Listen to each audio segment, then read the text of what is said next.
오늘 주신 하나님의 말씀은 이사야 14장 24절에서 32절까지 말씀입니다. 제가 24절에서 27절까지 읽도록 하겠습니다.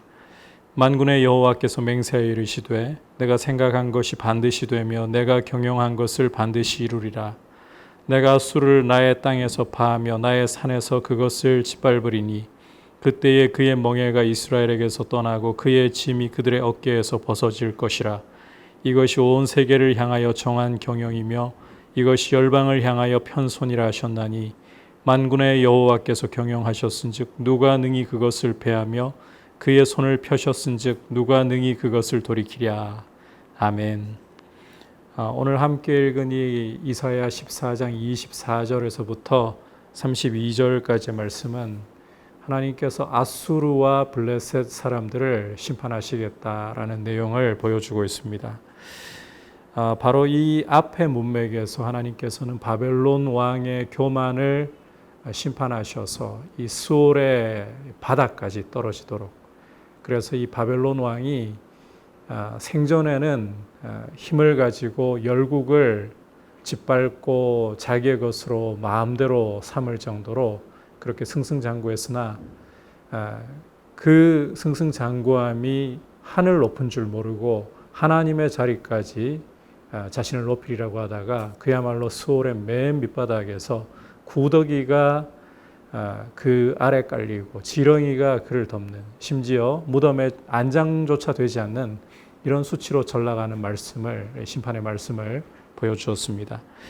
계속해서 24절부터는 이제 아수르에 대한 멸망 부분인데, 이 말씀에서 핵심적인 것은 하나님의 생각하신 것, 하나님의 경영하신 것이 반드시 이루어지고 누구도 하나님의 이 경영을, 이 세계 역사에 대한 경영을 패할 수가 없다는 것입니다.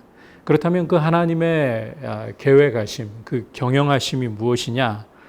25절을 보시면 내가 아수르를 나의 땅에서 파하며 나의 산에서 그것을 짓밟으리니 그때에 그의 멍에가 이스라엘에게서 떠나고 그의 짐이 그들의 어깨에서 벗어질 것이라.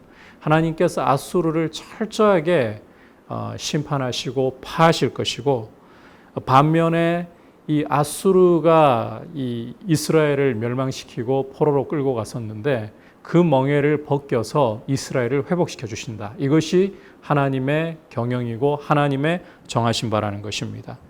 이것이 반드시 이루어지고 누구도 패할 수 없다. 자, 이어서 28절에서부터 32절까지는 이제 블레셋 사람들에 대한 심판의 말씀입니다. 그런데 이 28절 말씀은 시기적인 부분에서 아하스 왕이 죽던 해라고 말씀을 하고 있습니다. 이 아하스 왕이 죽자 블레셋 사람들이 이 블레셋을 치던 막대기, 아하스가 죽었다고, 막대기가 부러졌다고 기뻐했던 것 같습니다. 하지만 하나님께서 기뻐하지 말라. 이 뱀의 뿌리에서는 오히려 독사가 나겠고 그 열매는 날아다니는 불뱀이 될 것이다. 이 소위 이런 거죠. 여우를 피하려고 하다가 호랑이를 만난다. 이런 거죠. 자, 도대체 어떤 일이 벌어지는가? 이 블레셋 땅에 이 아하스가 블레셋을 쳤는데 이제 그 몽둥이가 부러졌기 때문에, 아하스가 죽었기 때문에 기뻐하려고 했더니만 그 다음에는 도대체 이 독사가 무엇이고, 이 뱀의 뿌리에서는 독사가 나겠다고 했었고 열매는 날아다니는 불뱀이라고 했는데 이 독사가 무엇이고 날아다니는 불뱀이 무엇이냐, 그 이미지인데 이 실체가 도대체 무엇이냐. 31절을 보시면 성문이여 슬피 울지어다, 성읍이여 부르짖을지어다, 너 블레셋이여 다 소멸되리로다. 블레셋이 소멸될 정도로 철저히 심판을 당한다는 거예요. 대저 연기가 북방에서 오는데 그 대열에서 벗어난 자가 없느니라. 이 북방에서 오는 군대, 다시 말해서 바벨론 군대를 가리키는 거죠. 하나님이 아하스는 죽었지만 바벨론 군대를 들어서 이 블레셋을 철저하게 심판하실, 차라리 몽둥이로 두들겨 맞는 때가 낫다라고 할 정도로 그렇게 소멸해버리실 정도로 이 블레셋 군대가 이 바벨론 군대가 블레셋 땅을 철저히 심판할 것이다. 하지만 이런 와중에 30절과 32절 말씀을 보면 가난한 자의 장자는 먹겠고 궁핍한 자는 평안히 누우려니와.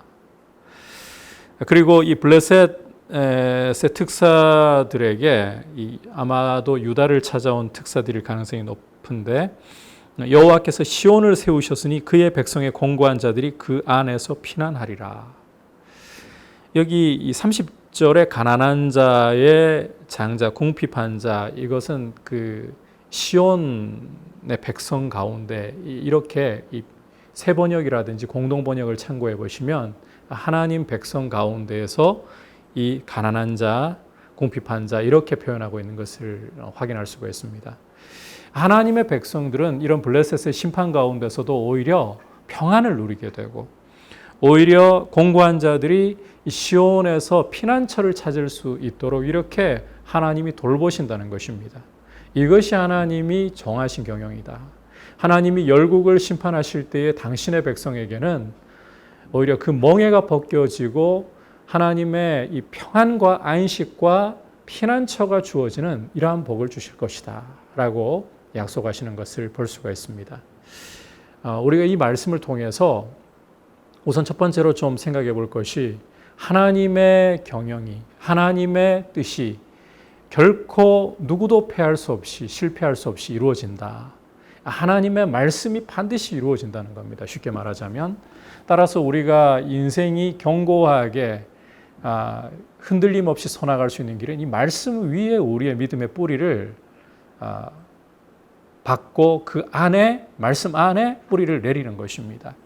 하나님의 말씀 따라서 하나님의 이 역사의 이 경영이 이루어진다면 그 말씀에 굳게 서서 하나님 앞에서 하나님의 백성으로서 오늘 이 말씀에서 보여주는 것처럼 이 평안과 안식과 피난처를 발견할 수 있는 그런 은혜를 누리시기를 바랍니다. 아울러서 이 아수르도 이 멍에를 하나님 백성에게 지우던 힘을 가지고 멍에를 지우던 이 아수르도 그리고 이 비록 유다에게 두들겨 맞긴 했지만 이 하나님을 모르던 블레셋도 이 몽둥이가 부러졌다고 좋아하다가 오히려 더 큰 재앙을 만나는 이런 모습들을 보는데 힘이 있다고 함부로 휘두르지도 말고 하나님 떠나서 일이 잘 되는 것 같아 보인다고 해서 결코 기뻐할 일도 아니라는 것을 이 말씀을 통해서 우리가 분명히 볼 수가 있습니다.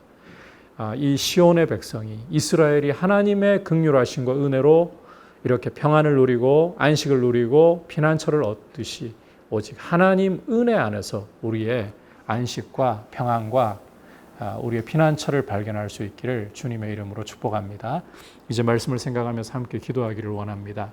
이 시간 기도할 때에 하나님의 경영이 반드시 이루어진다. 그렇다면 주님, 내가 주님의 말씀 안에 믿음의 뿌리를 깊이 내려서 말씀을 굳게 붙들고 말씀과 함께 동행하는 삶이 되도록 내 삶을 주님 앞에 드리기를 원합니다. 그리고 힘을 의지하려고 하지도 말고 또 어떤 일들이 잘 풀리는 것 같다고 그 자체로 너무 기뻐하지도 말고 주님의 은혜를 의지하게 하옵소서.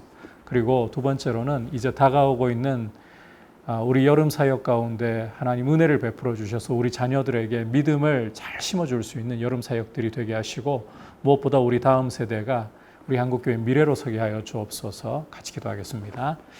하나님 아버지 감사를 드립니다. 이렇게 말씀을 통해서 하나님의 정하신 경영이 반드시 이루어진다는 사실을 보았습니다. 하나님의 말씀 안에 우리가 굳게 서 있고 믿음의 뿌리를 깊이 내려서 말씀을 따라서 우리의 삶이 서가고 승리하는 귀한 복을 누리게 하여 주시옵소서. 또 우리가 우리의 안식과 우리의 피난처를 다른 곳에서 찾으려 하지 말고 힘을 의지하지 말고 일이 잘 풀린다고 그 자체로 너무 기뻐하지 말고 오직 주님 안에서 우리의 안식과 피난처를 삼고 주님으로 기뻐하게 하여 주옵소서. 우리 자녀들을 위하여 이제 여름 사역을 준비하고 있습니다. 다가오는 여름 사역 가운데 주님께서 함께 하시고 역사하시고 우리 자녀들에게 믿음을 잘 심을 수 있도록 성령으로 기름 부으시고 주의 은혜 가운데 이 일들이 하나하나 이루어지게 하여 주옵소서. 예수님의 이름으로 기도드립니다. 아멘.